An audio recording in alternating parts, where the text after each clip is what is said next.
Chers amis, bonjour, bienvenue au Studio DV.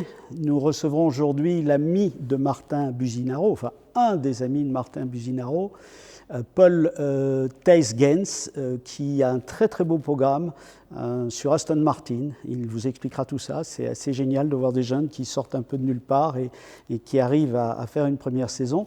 Et puis nous aurons l'ami Éric Courtois de chez Sopadis. Sopadis est une filiale de D'Ieteren en tant que membre Pitlane. Éric nous expliquera un peu ce qu'est son job. Voilà. À tout à l'heure et Magnéto, Julien. Encore un autre jeune qu'on accueille aujourd'hui pour le Studio DV. Ça y est, c'est officiel, la Belgique a son Daniel Craig car il est blond et il roule en Aston Martin. C'est Paul Thijs-Gens, ladies and gentlemen. Voilà, j'ai un peu planté le décor. Cette année, tu vas rouler sur une Aston Martin Vantage AMR GT4 au sein de l'écurie Street Art Racing en GT4 European Series, le championnat de notre ami Stéphane Rattel. Bon, et dis-moi, parce que moi je t'ai connu quand tu étais un quête en karting loisir, comment est-ce que un gars qui arrive du karting de compétition loisir, donc le karting 4 temps, devient un jour pilote en GT4 européen, un des championnats GT les plus relevés, quoi. T'imaginais ça, arriver là en si peu de temps? Pour être honnête, quand j'ai commencé, je ne m'y attendais pas du tout. Quand j'ai commencé ma, on va dire, pseudo-carrière en karting, je ne m'y attendais pas vraiment. Mais il n'y a pas de secret, le travail paye un jour ou l'autre. Donc voilà, j'ai beaucoup travaillé pour ça et heureusement, j'en suis là où j'en suis aujourd'hui. Et en plus, là, ici, c'est Street Art Racing qui est venu te chercher. Donc tu as le privilège de te dire, je n'ai pas démarché pour avoir le volant, c'est directement l'équipe qui est venue vers moi. Mais raconte la genèse de ce projet, comment tout ça, ça a débuté? Ils avaient besoin d'un jeune pilote avec pas forcément énormément d'expérience, mais quand même prometteur. Et voilà, ça s'est fait tout seul. Et j'ai eu la chance de faire un test l'an dernier au Paul Ricard, qui s'est très bien passé. Et voilà, tout a déroulé à partir de là ensuite. Voiture anglaise, mais on reste dans du belgo-belge parce que Street Art Racing, c'est un team basé dans la banlieue de Charleroi. Le team de notre ami Albert Bloom et Damien Elbeuk, qu'on salue évidemment. On sent évidemment, quand on va dans cette équipe, que c'est pas n'importe quelle équipe. On sent vraiment que Aston Martin Racing est derrière et que les Anglais veuillent que ça se passe le mieux possible. Tout à fait. Aston Martin, mais du coup, a son importance dans le projet. Street Art Racing est une équipe très professionnelle. C'est d'ailleurs ce qui m'a vraiment marqué au début à mon test Paul Ricard. Ça s'est très bien passé et on sent vraiment une influence en partie d'Aston Martin Racing qui est positive, qui est très positive. Ouais. Avant cela, comme tu l'as dit, tu as vraiment très peu d'expérience. Tu as fait seulement 2 demi-saisons en Fun Cup. Il y a de quoi être dépaysé parce que la Fun Cup, c'est 175 canassons. Là, ici, tu en as 450 dans une Aston Martin. C'est carrément passé de Mercure à Jupiter. C'est clair que la différence est assez énorme. Mais quand on prend les choses calmement, qu'on a des bons ingénieurs, des bons mécaniciens, des bonnes personnes, des bons coachs pour nous coacher, et tout se passe très bien. Enfin, ça s'est très bien passé, en tout cas pour moi, de faire l'acclimatation de la Fun Cup jusqu'à là. Donc voilà, on peut toujours, même si c'est vraiment un grand changement, comme tu l'as souligné. Ouais. On n'oublie jamais sa première fois, tu le sais bien. Et raconte-nous ta première fois avec l'Aston Martin au Castellet. Bon, je vous plante le décor. Le chant des cigales, on est en plein été, il fait beau, il fait chaud. Paul Thijs-Gens découvre une grosse Aston Martin. C'était, comme tu as dit, c'était au Paul Ricard. Il faisait très chaud, effectivement. Donc, en plus d'être assez excité, il faisait en plus très chaud. Donc, ça n'a pas forcément facilité les choses, mais ça s'est fait naturellement. Et j'ai fait du mieux que j'ai pu. Et ça a suffi pour convaincre l'équipe de me prendre comme second pilote aux côtés de Pascal Bachmann. Ouais. Justement, on y vient justement. Pascal Bachmann, qui c'est? Peux-tu nous présenter ton équipier, s'il te plaît? Pascal Bachmann, c'est un pilote, un gentleman driver qui a déjà d'ailleurs gagné le championnat AM en GT4 il y a 2 ans, en 2019. Avec notre ami Clément Seiler, qu'on salue. Bonjour. Et voilà, ils voulaient remettre leur titre en jeu cette année. C'est quelqu'un de très sympa, avec un bon coup de volant. Et voilà, j'ai hâte de rouler avec lui cette année. Voilà, tu roules avec un gentleman. Et quel sera ton objectif que tu t'es fixé pour 2021? D'apprendre, principalement. Vraiment, j'ai envie d'apprendre le plus possible, surtout que c'est ma première saison en grand tourisme. Et puis après, faire le meilleur résultat possible et combler les attentes de l'équipe. En plus, petite coquetterie, on sait que tu es un mordu de la marque Mercedes. Et qu'est-ce qu'il y a sous le capot de la Vantage? Le bon V8 4 litres biturbo de l'AMG. Évidemment, ça a dû te faire plaisir. Hein. Ça me fait plaisir, mais bon, Aston Martin est une marque assez impressionnante et prestigieuse. Donc un mélange de deux, ça ne peut qu'être positif. Jusqu'à présent, j'en ai un qui me vient à l'esprit, mais dis-nous-le par toi-même. Quel est le plus beau moment de ta carrière jusqu'à présent, quoi? En termes de résultats ou bien? Oui, en termes de résultats, une course que tu as remportée qui pour toi a été un succès mémorable. Franchement, je dirais, à première vue, je dirais mon test en GT4, c'était quand même quelque chose d'assez mémorable. Et sinon, c'est en karting, le BIKC en 2018, car grâce à ça, j'ai eu l'occasion de faire une première course en Fun Cup. Je remercie d'ailleurs les organisateurs. Et c'est de là où tout est vraiment parti pour moi en termes de voiture. Ouais. Moi, j'avais pensé aussi à ta première victoire aux 24 heures. En 2016, je me rappelle, tu hurlais tes poumons tellement que tu crachais tes poumons tellement que tu étais heureux. C'était ma première victoire assez importante, on va dire, ou du moins en termes de karting. Donc effectivement, c'était assez mémorable aussi. Et quel est l'instant qui te rend le plus impatient pour la saison à venir? Parce que d'office, tu vas avoir des super beaux circuits, tu vas te produire en levée de rideau des 24 heures de Francorchamps, un rêve pour tout le monde. Quel moment tu attends le plus? Le moment que j'attends le plus, c'est la première course quand même, mais il y a une course que j'attends avec vraiment énormément d'impatience en plus des autres. C'est bien évidemment le lever de rideau des 24 heures de Spa, parce que j'allais voir la course depuis que je suis tout petit. Et même les courses de promotion auparavant me faisaient rêver. Et là, je vais avoir la chance de faire une de ces courses de promotion. Donc, je dirais la course à Spa. Reste avec nous, Paul, parce que maintenant, c'est le moment que tout le monde attend. La séquence sucré-salé. Et croyez-moi, ça va faire mal. Sucré. Chaud ou froid? Chaud. Plage ou montagne? Montagne.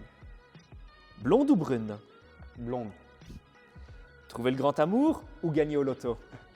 Rouler en voiture. Effectivement, c'est un bon choix. Être riche et triste ou pauvre et heureux?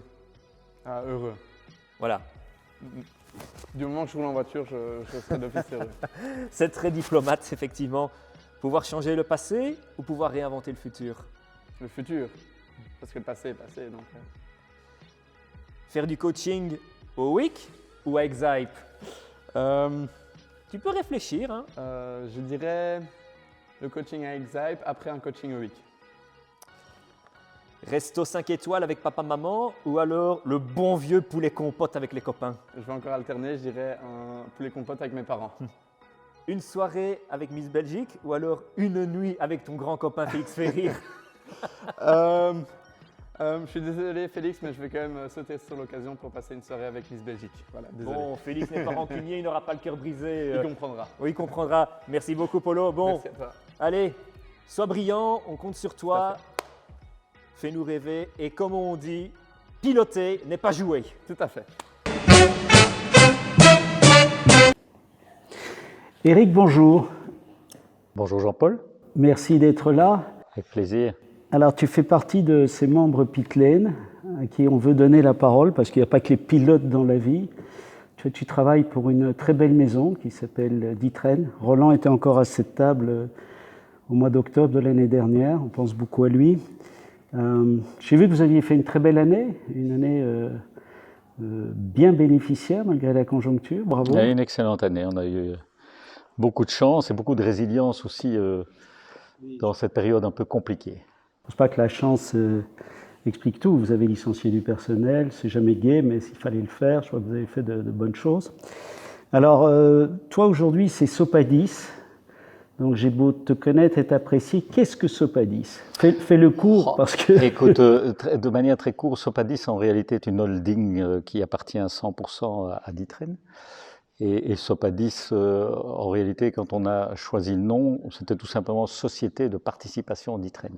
Et donc, dans cette société, aujourd'hui, dans cette holding, se retrouvent tous les garages que nous avons rachetés sur l'axe Bruxelles, Malines, Anvers, tous les garages VW Group. Et donc, toute cette plaque appartient en réalité à la holding.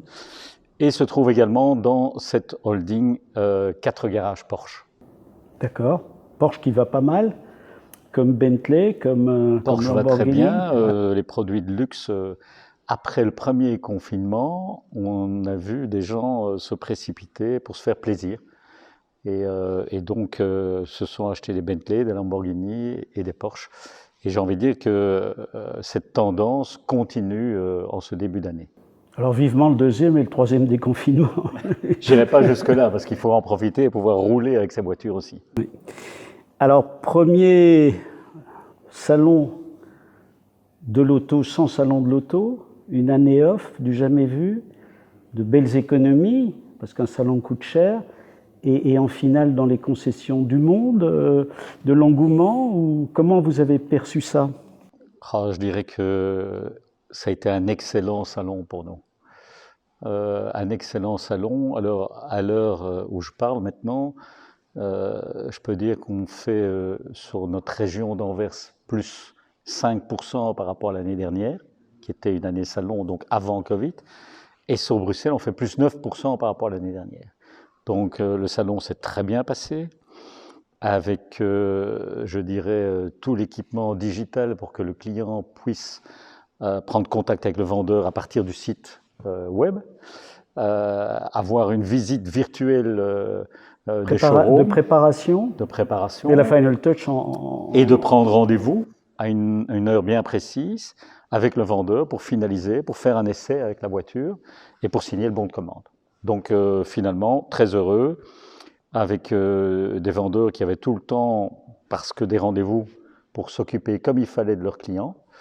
Et je pense des clients heureux et satisfaits. Et donc oui, un excellent salon dans les showrooms. Bravo, ça ne va pas solutionner la mobilité de certains qui nous mettent des bâtons dans les roues. Vous discutez avec les instances publiques pour essayer un peu de remettre la voiture à sa juste place, tant qu'il n'y a pas d'alternative. Mais écoute, il y a des fédérations qui ont la bonne idée aujourd'hui de se mettre ensemble, justement parce que l'union fait la force par rapport aux politiques et trop par le passé, ces fédérations, je veux parler de Traxio, qui représente notamment les concessionnaires automobiles, je veux parler de Renta, le monde de la location automobile, et la FEBIAC, qui représente les importateurs automobiles. Et donc, ils ont créé une plateforme, Mobia, pour aujourd'hui aller d'une seule voix rencontrer les politiques pour justement parler de la mobilité en général. Donc, pas seulement la voiture, le vélo, et les autres transports, parce qu'on est convaincu qu'on peut vivre ensemble, tous, bien sûr, sans frapper systématiquement sans opposer sur les la gens, voiture. Sans opposer voilà, les gens. Exactement. Bessie n'est pas dedans. Non. C'est dommage, parce que moi, je suis un petit indépendant. J'ai présidé la Chambre de commerce d'Arrêt de Luxe, et je trouve que le commerce est fort pénalisé par les problèmes de mobilité. Mais voilà, peut-être un jour, on aura l'occasion d'en reparler. Alors aujourd'hui, dans le choix, il y a un choix énorme. Les fabricants allemands permettent aux gens d'avoir de l'essence, du diesel, des hybrides, du full électrique. Ta vision des choses, c'est quoi? J'ai envie de dire, restons basiques. Et donc, d'abord, combien de kilomètres est-ce qu'on parcourt chaque année? Comme on le faisait avec le diesel dans le temps, hein, plus de 30 000 du diesel, voilà. Et ça 50 km en ville, l'électrique, c'est le bon sens qui parle. Hein. C'est ça, donc clairement, aujourd'hui, une hybride, si on fait plus de 25 000 km par an, ça n'a pas de sens. Si on dépasse les 35 000 km, le diesel reste un bon produit. L'essence, bien entendu, revient au premier plan, et le véhicule full électrique, avec ce qui est en train d'arriver comme modèle, est certainement une alternative. Tu parles d'autonomie, mais aujourd'hui, on arrive avec des voitures qui ont une autonomie de 450 km réelle. Et alors j'ai envie de dire aussi aux clients qui ne sait pas trop quoi choisir, qu'il y a des alternatives. On a des formules chez nous, et j'en profite pour faire un peu de publicité, Jean-Paul, si tu me permets, qui s'appelle l'autocrédit. Donc tu payes uniquement l'utilisation de ta voiture. Au kilomètre? Non, au bout de 3 ans.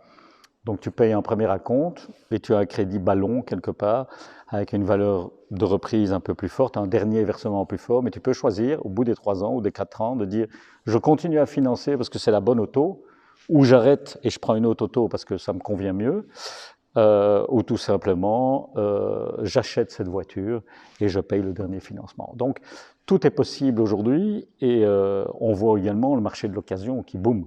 Alors justement, j'allais te dire, c'est un phénomène intéressant, assez européen d'ailleurs. Est-ce que c'est exact que ce sont les jeunes et les femmes qui achètent plus d'occasions? Parce qu'en théorie, il y a une telle offre de véhicules neufs avec des telles techniques différentes, pourquoi se tourner vers l'occasion? Je pense qu'il y a des questions de budget, il y a des questions de rapidité, et ce qui nous a aussi sauvés l'année dernière dans l'automobile, partout, je dirais, pour l'ensemble des marques, c'est que les stocks étaient très bien gérés, qu'on n'avait pas de stock important, et que donc on a pu gérer ça aussi. Les usines avaient freiné les productions, et que donc des gens qui avaient besoin d'une auto se sont dit, on va vers le marché de l'occasion parce qu'on a envie d'avoir une voiture tout de suite. Ça permet également d'avoir des budgets différents si on ne sait pas très bien non plus quoi acheter comme véhicule. Et donc on constate ce phénomène qui continue à grandir, et d'offrir un choix de véhicules d'occasion. Donc maintenant, l'ensemble des concessionnaires ont à la fois leurs véhicules neufs et leurs produits d'occasion, avec des garanties usines également, et des voitures parfaitement entretenues. Pour revenir à l'électrique, tu parlais de 450 km d'autonomie sur certains modèles, merveilleux, mais le problème, c'est recharger. Parce que tant la France que la Belgique sont des pays tout à fait à la traîne. Quand tu vois qu'Amsterdam a plus de bornes de recharge que toute la Belgique, quand tu vois que la France avait prévu 100 000 bornes fin d'année dernière et qui sont à 30 000. C'était exact. Néanmoins, j'ai entendu que Bruxelles allait installer 30 000 bornes.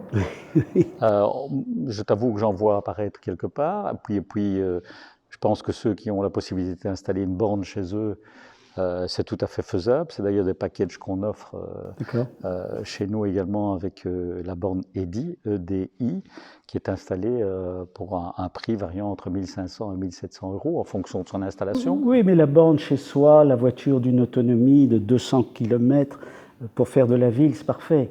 Je pense que toi, tu es un adepte de l'île de Ré. J'espère qu'on s'y retrouvera très vite. Aller à l'île de Ré, c'est 850 bornes. Si tu dois trouver une borne pour faire la recharge, aujourd'hui, c'est pas évident. À ce moment-là, je dirais qu'il vaut mieux opter pour un véhicule hybride. Merci, docteur. Avec plaisir. Écoute, ce fut un plaisir de se voir, parce qu'on ne se voit plus beaucoup, pas assez. Et puis, c'est toujours agréable d'entendre parler des métiers des autres. J'ai une toute petite question rapide. Wondercar, c'est quoi? Wondercar, c'est notre label carrosserie avec une particularité, c'est ce qu'on appelle le smart repair. Donc si tu as une petite griffe dans ta voiture ou un coût un peu plus important, on la répare d'une manière très soft, c'est-à-dire qu'on ne remplace pas la pièce, qu'on peut même utiliser des outils de débosselage sans devoir faire des repeintures. Ça permet de diminuer le coût et ça permet de remettre sa voiture à l'état neuf d'une manière assez rapide. Eh bien, je reste adepte de la voiture, Eric. Merci à toi. Moi aussi, merci pour l'invitation, Jean-Paul. À très vite. Merci, Eric.